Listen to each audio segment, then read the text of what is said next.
रात के समय हो रहा था 11:30 को। मेरे भाभी जी के कमरे से चीखों की आवाज़ आ रही थी।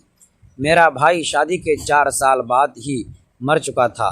भाभी जी का राज जानने के लिए एक दिन मैंने उनके कमरे में छुप गई। फिर भाभी जी ने जो किया है, भगवान!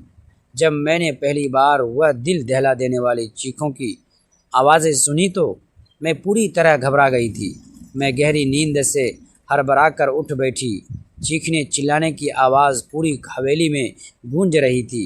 मैंने देखा भाभी जी एक 45 साल का आदमी को अपने कमरे में बुलाता है। अंदर से दरवाजे के कुंडी लगा देती है। भाभी को 45 साल का आदमी भाभी को निचोड़ने लगता है। भाभी दर्द से चिल्ला रही थी और मालिश करने की फरमाइश कर रही थी। 45 साल का आदमी अपना औजार निकाल कर भाभी की चिड़िया में ज़ोर से धंसा दिया। भाभी बोली, अब बस करो। उस समय चारों ओर सन्नाटा था। मेरे कमरे में बहुत अंधेरा था। मैंने हाथ से टटोलते हुए साइड टेबल का लैंप जलाया।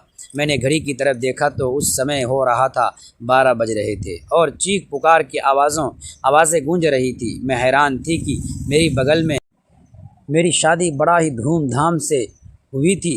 मैं बहुत अमीर ख़ानदान की बहू बनी थी और मैं खुद भी एक अमीर ख़ानदान से थी।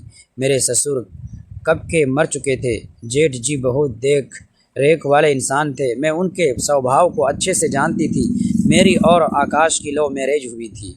हमने एक दूसरे को शादी के लिए खुद ही पसंद किया था और वही हमारे फ़ोन पर बातें होना शुरू हो गई थी। हम दोनों ही अमीर ख़ानदान से थे, इसीलिए किसी को भी इस रिश्ते से एतराज़ नहीं हुआ। मेरी शादी की पहली रात थी और उसी रात मैंने हवेली में चीखें सुनी थी। एक लड़की की चीखों की आवाज़ थी, जैसे वह अपनी मदद के लिए किसी को पुकार रही हो। मैं गहरी नींद में था, लेकिन वह तेज़ और डरावनी चीख सुनते ही मेरी आँख खुल गई। कुछ पल के लिए तो मुझे समझ ही नहीं आया कि यह सपना है या हकीकत। लेकिन जैसे ही दूसरी बार चीख सुनाई दी, मेरा दिल ज़ोर ज़ोर से धड़कने लगा। मैं तुरंत उठकर कमरे से बाहर निकला। पूरा घर अजीब सी खामोशी में डूबा हुआ था, लेकिन भाभी जी के कमरे की तरफ से हल्की हल्की सिसकियों की आवाज़ आ रही थी। मैं धीरे धीरे उनके कमरे के दरवाजे के पास पहुंचा। दरवाज़ा अंदर से बंद था। मैंने घबराते हुए आवाज़ लगाई, भाभी दरवाज़ा खोलिए, क्या हुआ? कोई जवाब नहीं आया। अब मेरी बेचैनी बढ़ने लगी। मैंने ज़ोर से दरवाज़ा खटखटाया। तभी अंदर से कुछ गिरने की आवाज़ आई, जैसे कोई सामान ज़मीन पर गिरा हो। मैंने पूरी ताकत से दरवाज़ा धक्का देकर खोला। दरवाज़ा खोलते ही जो मैंने देखा वो देखकर मेरे पैरों तले ज़मीन खिसक गई।